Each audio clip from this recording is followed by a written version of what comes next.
Namaste and good morning, everyone. We'll start our class with the prayers. Om Gurur Brahma Gurur Vishnu Gurur Devo Maheshwaraha Guru Sakshat Parabrahma Tasmai Shri Gurave Namaha.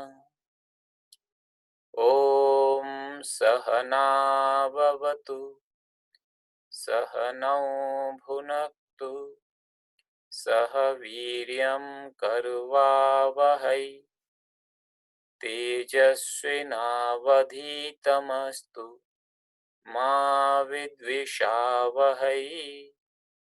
ॐ शान्ति शान्ति शान्तिः.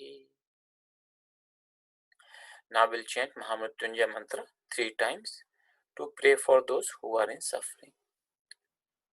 ॐ त्र्यम्बकं यजामहे सुगन्धिं पुष्टिवर्धनम् उर्वारुकम् इव बन्धनात् मृत्योर्मुक्षीयमामृतात्.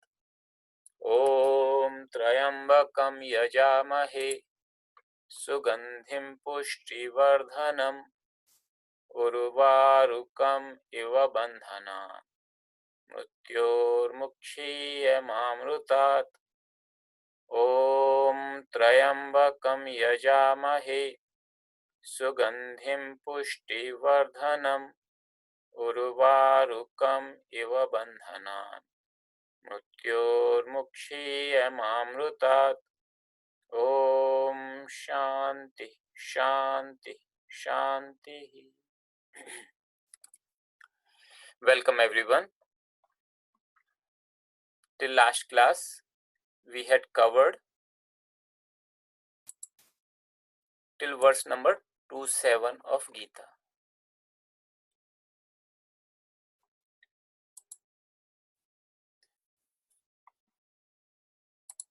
Here Arjuna, realizing his helplessness, his confusion, he surrenders to Lord Krishna and accepts him as Guru, becomes his disciple, and requests Lord Krishna to guide him. We'll look at the verse number 28.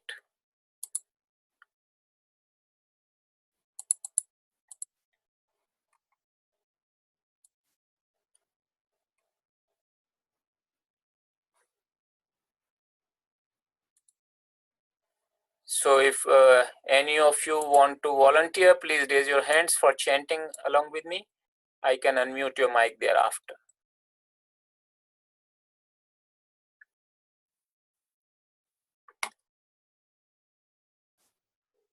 Okay, so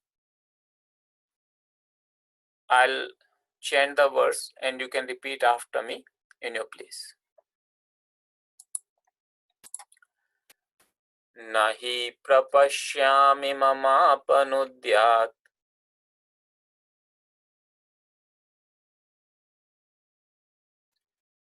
yacchokamuchoshanam indriyanam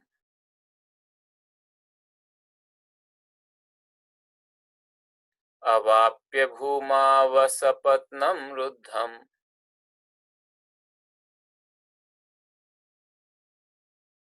Rajyam Suranam api chadhipatyam.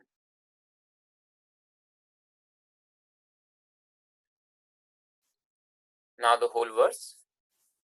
Nahi prapashyami mamapanudyat yacchokamuchoshanam indriyanam avapya bhumavasapatnam ruddham Rajyam Suranam api chadhipatyam.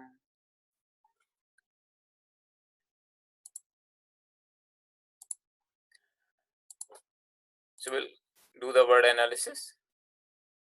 First we'll see what type is it. So nahi, it's a indeclinable. Prapashyami is a verb form. Mama is a pronoun. Apanudyat is a verb form. Yat is a nominal pronoun. Shokam is a nominal. Uchoshanam is a nominal. Indriyanam is a nominal. Avapya is indeclinable. Bhuma is nominal. Asapatnam is a nominal. Ruddham is a nominal. Rajyam, Suranam, Api is an indeclinable. Cha is also indeclinable. Adhipatyam is nominal. So this verse, like the previous 4 verses we had been seeing, it is also in the Trishtuk meter. Means there are 11 syllables in each quartet.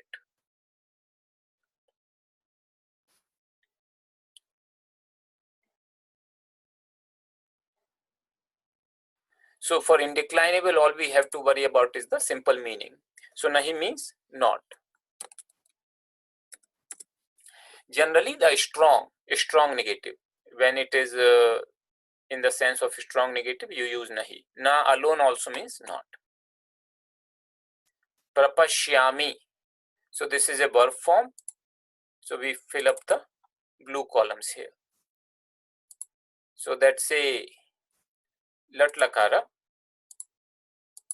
first person, singular, verb type is parasmaipadi, and it is para plus drush. So that is the root drush, and pra is the upasarga or the pre-verb. Meaning means to see. So it's a present tense, first singular, first person is I. So I do not see. Nahi prapashyami, I do not see. Mama is a pronoun. It has come earlier also. It's a 6th case. Singular. Gender doesn't apply to the asmad. The base word here is asmad. It is the same in all the genders.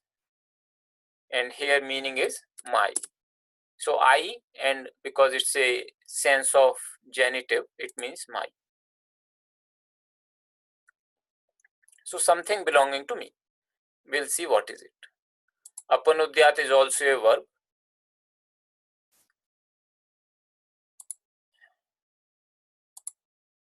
And this is Ashirlinga lakara. So it's not very commonly used, but in this case, this particular tense is used. So it's a third person, singular, parasmaipadi, and here the word is nud.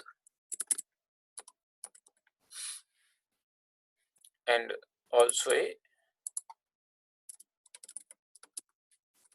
apanud. So it means to remove or to take away.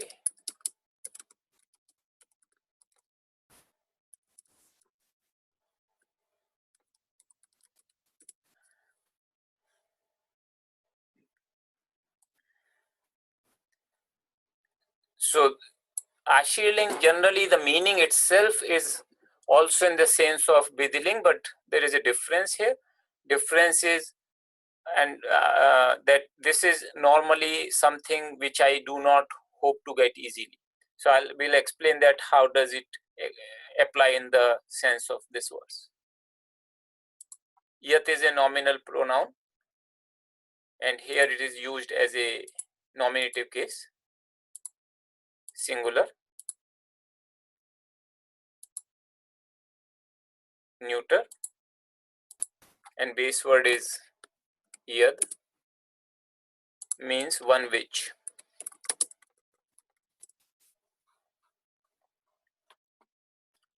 Shokam is also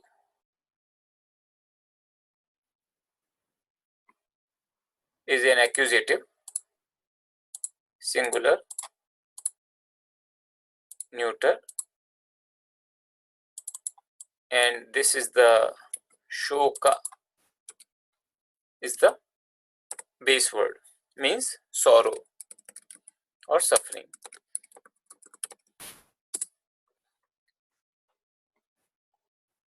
Uchoshanam. So this is the adjective of this, so it is the same thing, accusative singular neuter.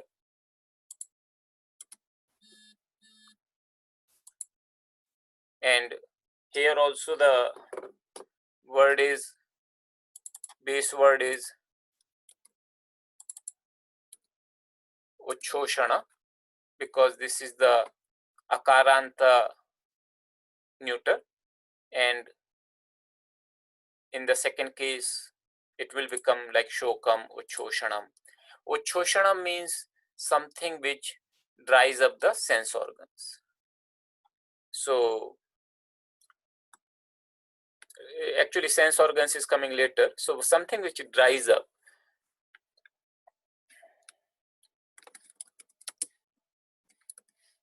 Which dries up or exhausts.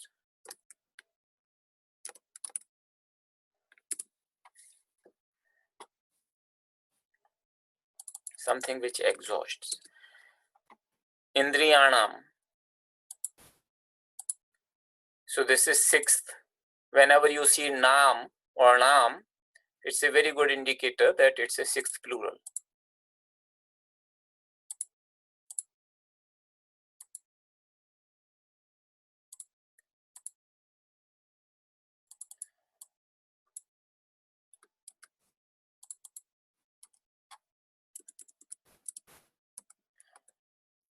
Indriya, sense organs. So of the sense organs, that's what it would mean. Of the sense organs. Avapya is indeclinable, so all we have to have the meaning, means having attained or having obtained, having gained.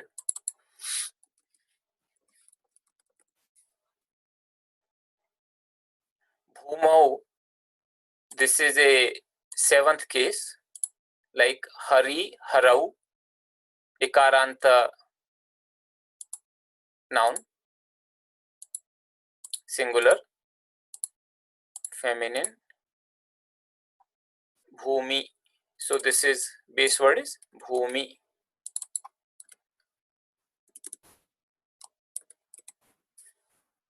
And meaning is earth. So on the earth, because it's on, so on the earth. Asapatnam.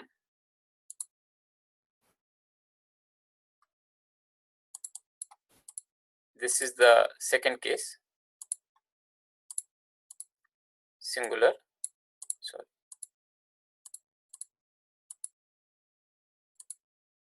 And just like the previous words you saw, it also would mean that it's a akaranta noun, which is the second case is asapatnam. So sapatna is rival, asapatnam is without rivals, without any threats, without any rivals. Ruddham, it is also, they are in the same case, accusative singular neuter, and here the base word is ruddha.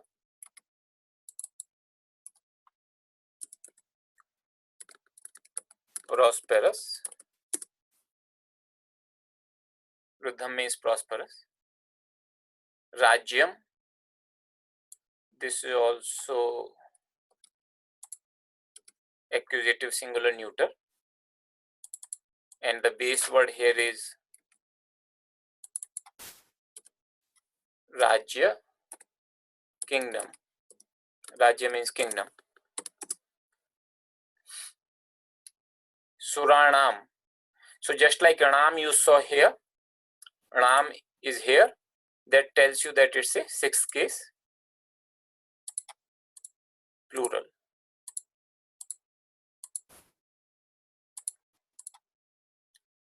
And here the base word is Sura. It's again Akaranta. And Sura means gods. So it's a 6th case, so of the gods. That means divine beings. Those who are the residents of heaven. Api, it's an indeclinable. So all we have to have the meaning even. Cha means and. Adhipatyam, it's a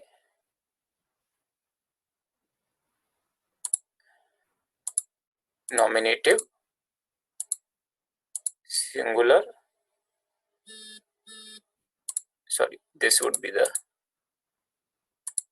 accusative singular neuter.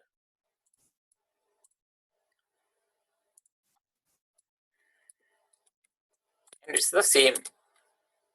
Adhipatya means sovereignty.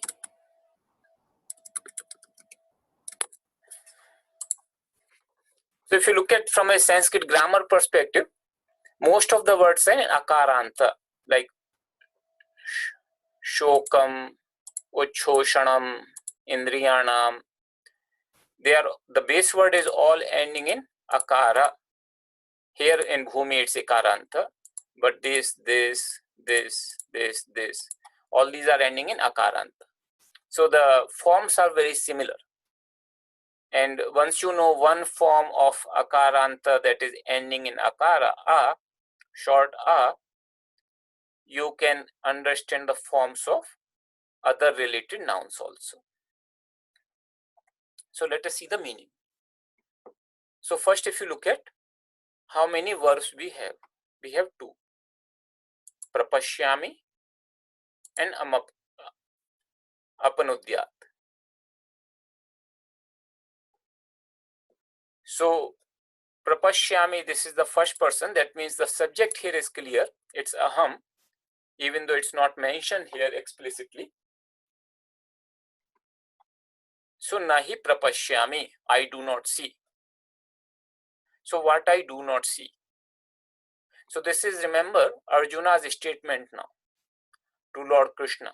So after he has said that I surrender to you, I am your disciple, please guide me towards what is good for me.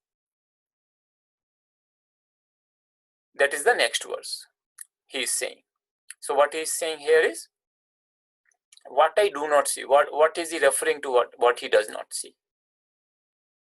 So this is a relative clause here. Yat, shokam, one which. So there should be ideally a word tat for the correlative clause. But here because of the poem, they have not explicitly mentioned, but it's kind of understood. And that's what I have put it in the Anvaya also. Tat. Tat nahi prapashyami. This tat. That I do not see. So I do not see that. One which. So what I do not see. So yat. So what Arjuna is saying, there is something related to this clause, yat. Something which. And that I do not see. So what is it that he does not see?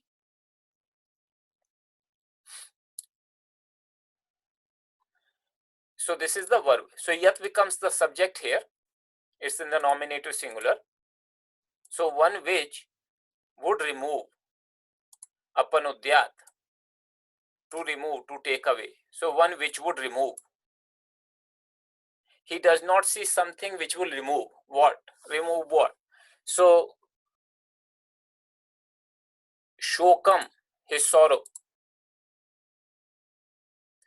So he does not see something which would remove his sorrow or suffering. And what kind of sorrow it is? Uchhoshanam indriyanam. This is the adjective to shokam because it is in the same. So indriyanam, sense organs. So one which is drying up, which exhausts his sense organs. That kind of sorrow. So he does not see that which will take away, which will remove his sorrow, the kind of sorrow he is having, kind of suffering that is exhausting or drying up his sense organs. Then he is saying, even if api avapya, having obtained on the earth, so this is the locative, bhumi is earth, on the earth, a kingdom. So even if he attains a kingdom, what kind of kingdom it is? One which is prosperous, ruddham. Another quality of kingdom is asapatnam, without rivals. If he attains a kingdom on the earth which is prosperous and which is without any rival, internal or external, no competition, no threat. These days, one of the major sufferings for a king is that they are always under the threat of some internal conspiracy or some external threats. He is saying asapatnam, without any rivals, either internally or externally. Not only that, even if he attains the sovereignty of the gods, so having attained a kingdom on earth, the kingdom which is prosperous, which is without rivals, and also the sovereignty of the gods as well, even if he attains that, he does not see that which will remove his sorrow. So the whole idea what he is referring to is that, look, this war we are trying to fight, for what? For gaining the kingdom, for gaining some kingdom on the earth. If I consider the best success for us, that we won so thoroughly and after that we do not have any rivals for the kingdom which we win, and kingdom remains, remember, war depletes the resources of a kingdom, and he says even if we win in such a manner that the kingdom remains prosperous and kingdom doesn't have any rivals, like there is no external or internal threats. If I attain such a kingdom on the earth, which is the highest I can hope to gain from this war, even then I do not see that which will remove this sorrow of mine. And he says, not only that, forget the kingdom on the earth. I am very clear that even if I attain the kingdom of heaven, sovereignty of gods means kingdom of heaven. So not only the kingdom of the whole earth, but even if I attain the kingdom of heaven, even then I do not see that which will remove my sorrow. So that's a statement of Arjuna to Lord Krishna. Now I told you that here the tense we are using, it's an ashirling. It's a benedictive. We say benedictive, but in Sanskrit it normally is used when you are referring to something which is very difficult to attain. So Arjuna is seeing his sorrow in those terms, that it is a desirable thing. It's something that is desirable but not easy to attain, very difficult to attain. Something which cannot happen now, something might happen in future, or something may happen with great difficulty. In that sense, this particular tense is used. So that's what Arjuna is referring to, that he does not see anything which will remove his sorrow. So that's a very interesting development if you look at. In the first chapter of Gita,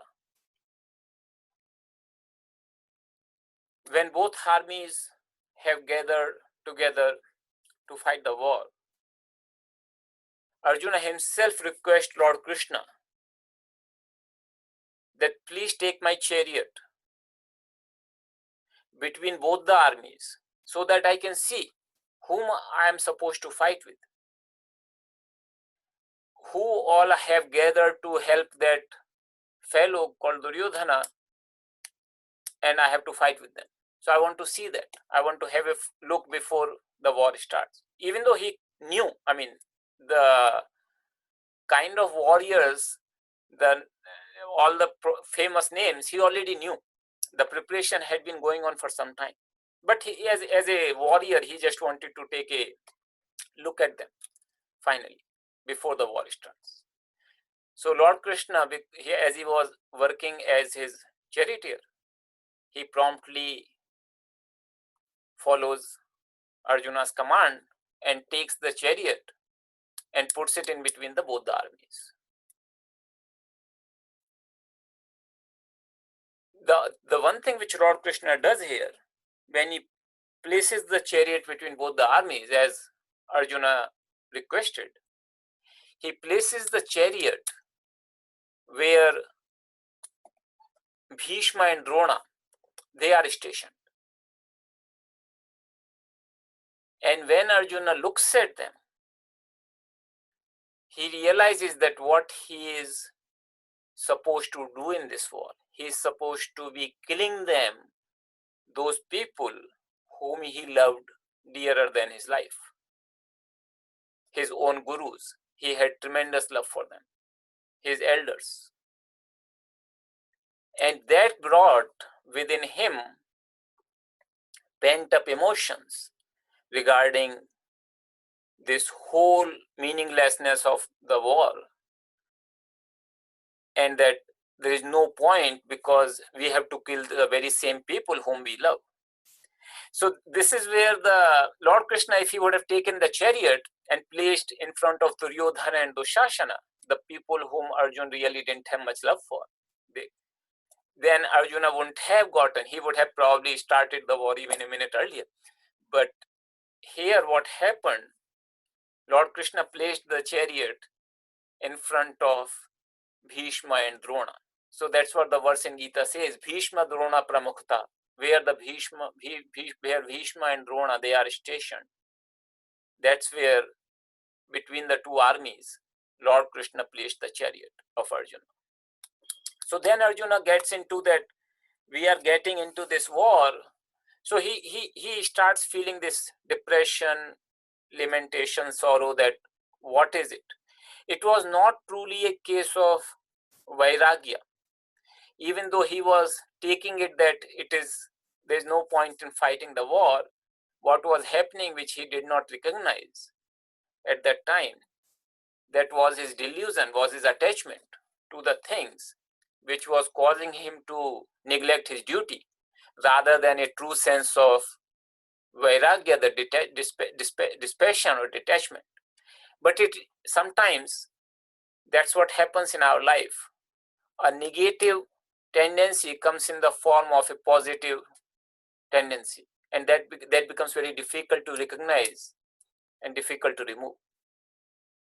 Here Arjuna did not see that what he is committing is a dereliction of duty, which is an adharma.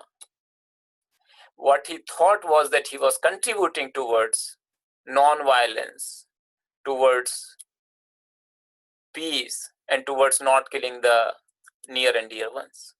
And he said, I am even ready to take a lifestyle to beg. So first Arjuna, when he sees his condition, he clearly sees that he is in suffering. He blames sort of Duryodhana, that Durbuddhe.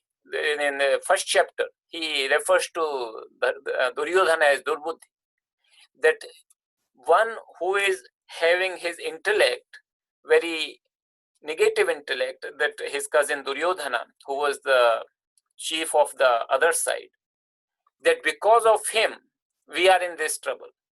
If it were not because of him, we would have gotten our kingdom peacefully and there would have been no war. Technically, this is correct. Arjuna was right that war wouldn't have been there if Duryodhana wouldn't have been so wicked-minded. But the thing is this, that we always first try to blame someone for our own sorrow and suffering. We may be right in the factual things of the terms, but in a spiritual sense, I alone am responsible for my own suffering. There is some element within me which is causing me to suffer. So first Arjuna has this tendency to blame Duryodhana for this miserable circumstances which he finds himself in, that he has to kill his gurus and his dear ones in this war. And all that was not truly a surprise for Arjuna. Remember, he had been preparing for the war. He knew exactly who are going to be the warriors on the other side. But when he saw in that moment, that thing really dawned upon him that what he is getting into. And then after he has a lot of logic and other things that why the war is not good, he drops his bow and arrow and sits down dejected in the chariot. He does not tell Lord Krishna that, look, take my chariot away, I don't want to fight. So in some way Arjuna had some idea that what he is doing, not fighting the war, may not be the best thing, may not be the absolutely right thing, even though he was inclined towards that course of action, that we should not be fighting this war. It only means destruction of the near and dear ones. And he gives a lot of other logic also. But so then Lord Krishna tells him that what weakness has come upon you, get up and fight. So all the arguments, all the logic which Arjuna gave, Lord Krishna just dismissed in two verses we saw in 2.2 and 2.3. It was pretty strong scolding that where has this delusion come upon you from? It's not practiced by noble people. It does not lead one to heaven and it does not cause glory. And in 2.3, he even says that give up this, do not yield to this unmanliness. Arjuna was never the one who would run away from a difficult situation. He was considered a very, very strong warrior. There were hardly 2 or 3 people in whole of the country at that time who could face him in the war. So Arjuna was not definitely an ordinary person, and he could not be accused of cowardliness. So after this statement from Lord Krishna, first Arjuna tries to defend his instance, saying that how will I fight back Bhishma and Drona in the battle with the arrows? These are actually worthy of worship. Then slowly, and then he gives further argument that it's better to eat even the alms in this world rather than enjoy the things which are stained with their blood. Then then an interesting development is happening, as you see slowly. He realizes his confusion now, that we do not know what is preferable for us, what is good for us, to fight or not to fight. Nor do we know whether we shall win or they shall win.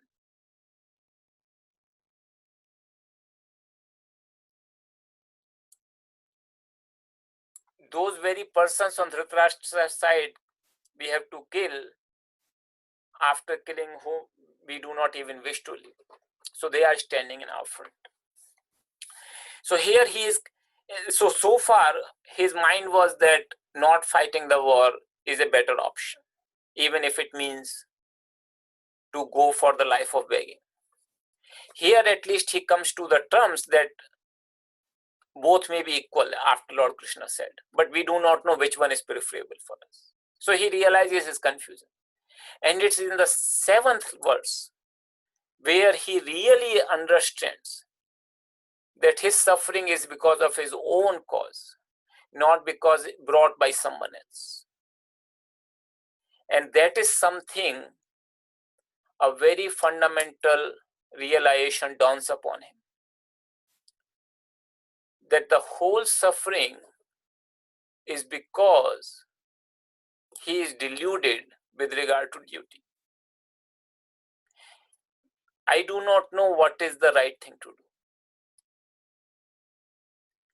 And therefore he asks, so he realizes that it's not situation based.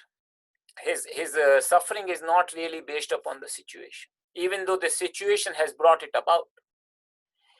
But it is something much deeper. And it is this sense of confusion, sense of delusion, that I do not know what is the right thing to do. I cannot as if use my intellect. I have become miser I have been overcome by the miserliness of my intellect, my knowledge. So here he basically says that whatever is good for me, whatever is better for me, decidedly you tell me, in a very certain manner, you tell me what is it, what is good for me. I am your disciple, and I take refuge in you.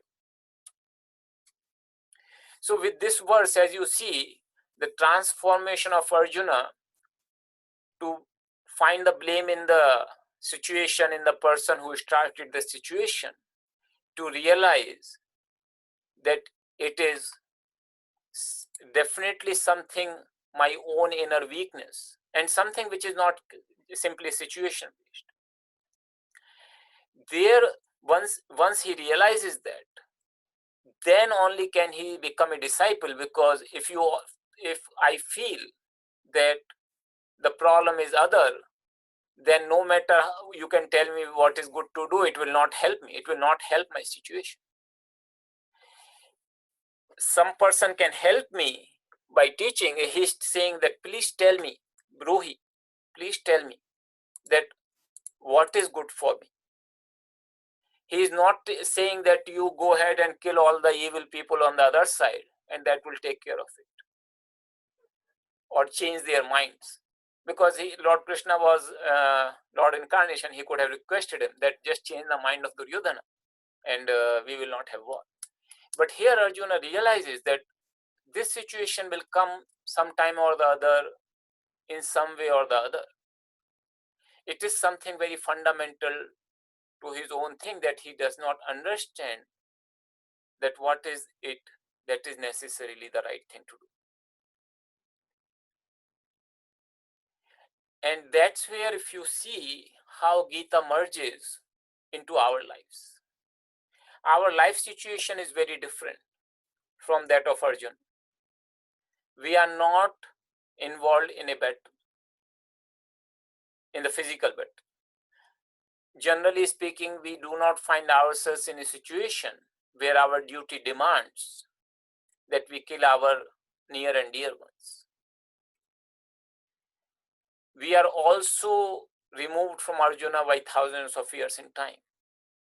Yet Gita is relevant today for us, no matter what our situation is. And that is precisely because of this reason, that we have the same fundamental problems. That for my suffering, first I try to find the fault outside.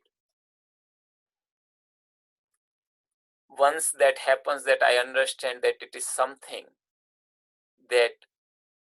is lacking in me, I can look for the right instructions. And therefore Gita is applicable to human being, any human being for that matter, on the earth, no matter which place, which time, what profession, what situation one is in. because that part is common. Then he also realizes something which is so amazing, that this sorrow which he's experiencing is nothing to relate it to whether he will win or lose. Remember in 2.6, verse number 2.6, he is saying that we do not know whether we shall win or whether they will conquer us. So there is always an uncertainty in the war. So if we are fighting and we have to kill our gurus and near and dear ones, and even after that there is an uncertainty whether we will win or they will win. Here he realizes that that has nothing to do with his sorrow. That uncertainty which is inherent in any war, that is not the main point of his sorrow. And here he understands that even if I attain the kingdom, the whole kingdom on this earth, which we are fighting, the best possible outcome, and that kingdom is prosperous, that kingdom is without rivals. Not only that, even if I attain the sovereignty over gods also, I do not see that which will remove my sorrow. So that indicates the maturity of Arjuna. So he starts in a certain frame of mind, and then he comes to this understanding that I must understand what is really good for me, and that alone will remove this sorrow, not gaining this kingdom, not even gaining the kingdom of heaven. So there means he understands that there is nothing outside gain or loss which is cause for his real sorrow or pain or even comfort. It's something that the confusion, the delusion which he is having, until that is removed, he will not attain. And therefore he takes the discipleship of Lord Krishna. That's the main thing.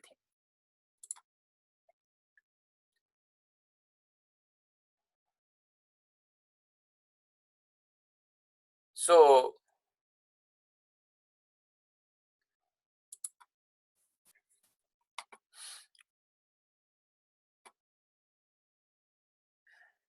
let me take the questions. There are some questions.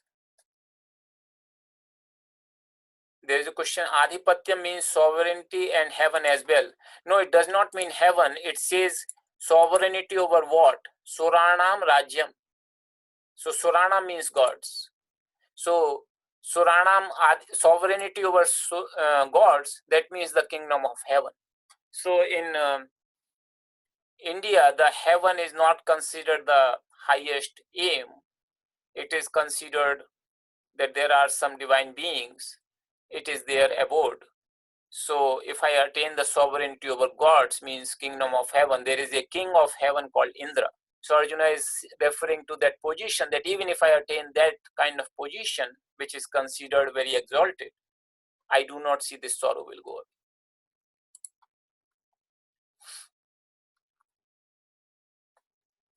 So there is a question, what caused Arjuna to realize that he is responsible for his own delusion? That's what his maturity was. That he and second thing was his faith in Lord Krishna. When Lord Krishna tells him, that scolds him in verse number 2 and 3, that where has this thing come upon you? Where has this delusion come upon you, this unmanliness? Then it becomes very clear that he is thinking something which is not really on the right lines. And because of his maturity and always adhering to the life of dharma in his life, he could see that it is his own thing which he is responsible for, is the sorrow which he is facing. There is a question here, isn't there a war going on inside us, even though there is no physical war like what Arjuna has to deal with? So I told earlier also that Bhagavad Gita can be understood in different ways. One way is that you understand that it is a part of the history, and that's how the tradition in India, Indian tradition understands it, that it's a part of history. It's called itihasa, which means history. So that means this thing happened, and we can learn from that angle as well. There is a metaphorical angle, that Pandavas are the good tendencies, Kauravas, the other side, are the negative tendencies, and this fight is going on within us, within every one of us, and that is also a fight of Mahabharata. So that is a metaphorical way to understand, and that's also very beautiful, and it can be understood that way also. uh, Arjuna, there are many words, and particularly if you listen to Guruji's recordings, he has gone into this explanation of metaphorical very beautifully, and also taking the aspects of Kriya Yoga, that which character represents which aspect. So we will not go into detail of that. You can listen to his talks later on. But that's the idea, that it can be understood in both the planes, metaphorical as well as the historical plane.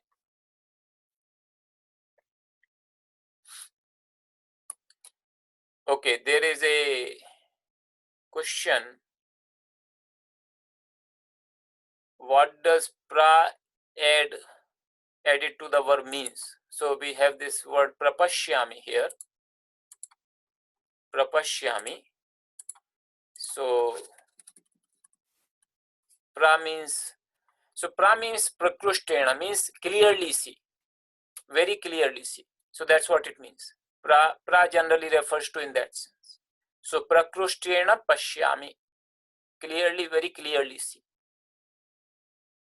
So it's not like seeing of any object. Here what he is saying, nahi prapashyami, means he's not talking about any object in particular which he's seeing by the eyes, but it's more like he's seeing by his intellect, or not able to see.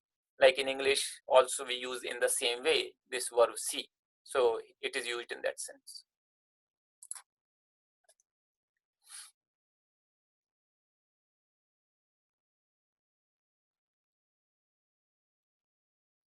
There is a question here on the matter of duty. Can we ask what exactly is Arjuna's duty here? Is it towards his extended family to protect his people, country, or it is his duty towards gods, those who has created the caste of Kshatriya in order to fight for them? So the question of duty is precisely what Arjuna is confused about, and that's where he uses this word, that I do not understand that part. You see, one whose mind is deluded in regard to duty, that's the adjective he's referring to himself. Dharma sammudha chetaha. He's referring that his mind is deluded in regards to duty. So that's the main confusion he's going through, that he does not understand what is his duty.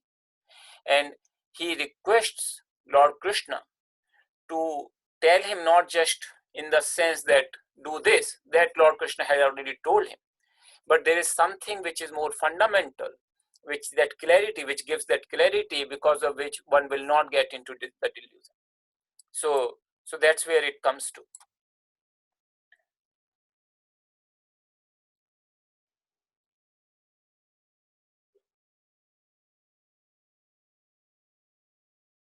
So there's a question on this debate. Arjuna's only attachment is towards his own consciousness. He just does not want to become a murderer. I'm not sure if I understand your comment here, because anytime one always gets into the situation that I do not know, there's a lack of clarity, there's a delusion regarding what is the right thing to do.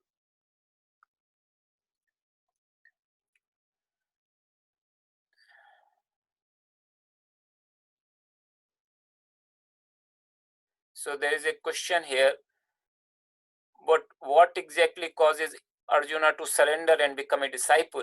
Where exactly does Arjuna realize that it is his own flaw that causes his dejection?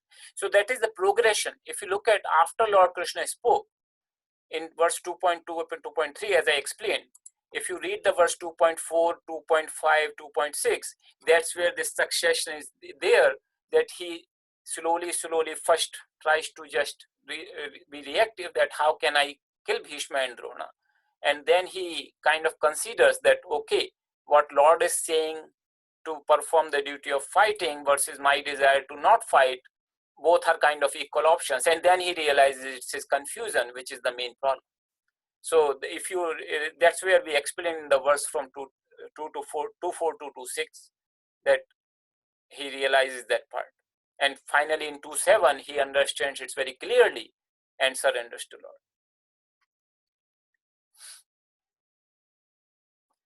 So there is a question, is pranashyati also using pra prefix in the same way? Yes, pranashyati also uses the pra prefix in the same way.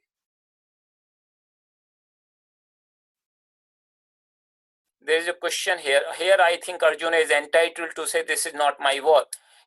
I think there is a problem here. You are not understanding that he is deluded about it. He cannot say that he understands that the delusion is the main problem. How can you say when one is deluded that he can say this or he can say that? The very fact delusion means that he cannot say anything with the certainty. The delusion is the problem, not the war.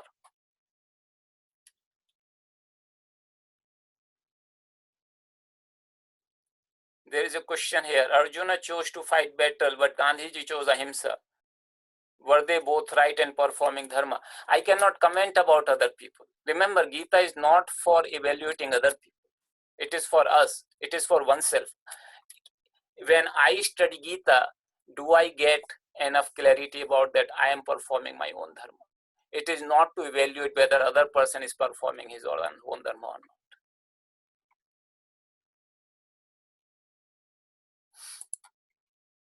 There is a question here. Namaste Baba. Why Lord Krishna not advised Pandavas in the beginning only when they were playing Chaucer not to play? Sorry if the question is little off the track. It's off the track in the sense that it's a story in Mahabharata and it's pretty detailed. I'll just give you a little bit. Lord Krishna, when he comes to know that Pandavas were playing in the gambling and lost everything and are exiled as a result of that, he comes to them and he says, I was too busy with the war. There was another person who had attacked Dwarika and Lord Krishna was very busy, and he says, otherwise I would have come and not let that play happen at all. So there is a beautiful story, and as I said, if you want to know Mahabharata story in detail before the war starts, there is a book by Guruji which you can read, and it is of course a very, very long story. So there is a question, is Arjuna's duty to fight because he is a Kshatriya? So duty is to fight because he is a Kshatriya. That is one aspect of it. Another aspect, it's the Gita starts with the first verse, Dharma Yuddha. This is the war for righteousness. So for a Kshatriya, that is a duty to fight any war which is for the sake of righteousness. So that was the division, caste division earlier in India. In that sense, it's Arjuna's duty. But here the main problem is that Arjuna is deluded about his duty. And the delusion is what is he wants to get rid of, because that's what he understands is the main problem. War and fighting is not the problem. He has fought wars all along his life, many, many wars. So there is a question, is it also our duty to fight Dharma Yuddha within? Of course. I mean, it is our, look, anytime there is a war going on, the war per se is not the problem. The delusion per se is the main problem. And that is what is causing the internal war actually. External war may still happen, but internal war, inner war, what we talk about, it's only caused because of delusion. So that's where Arjuna requests Lord Krishna that tell me clearly what is good for me. And this is the beautiful part, that Arjuna also understands that this will not go away. So when we get into the difficulty, normally we try to acquire something that will take away my sorrow if I get this thing. Arjuna understood here very clearly that even if he attains this kingdom thoroughly, as well as even the kingdom of heaven, it is not going to remove his sorrow. So he understood his sorrow was because of delusion rather than the situation he found himself in. So once you understand that part, that Gita can be applicable in all the situation only when there is something which it is addressing, which is independent of the situation. And that's what the point I wanted to emphasize here, that the delusion part is common to us all. It's independent of the situation. It may have manifestation in different situations differently, but that is the main thing, that it is independent of the situation. So that's where Gita is applicable to us. So with this, there are no more questions. So today, next we'll cover the different verses, following verses. But I just wanted to today give you a sort of an idea that why is Gita still applicable to all of us, despite we are not in the same situation as Arjuna was. So let us close the class with the prayers. Today, good thing is a couple of minutes earlier.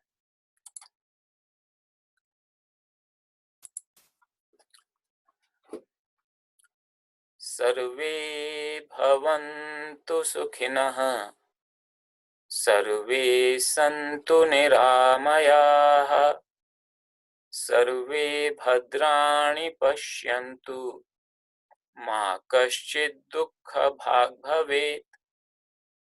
Om Purnamadaha Purnamidam Purnat Purnamudachyate Purnasya Purnamadaya Purnameva Vashishyate. Om Shanti Shanti Shanti. Thank you all.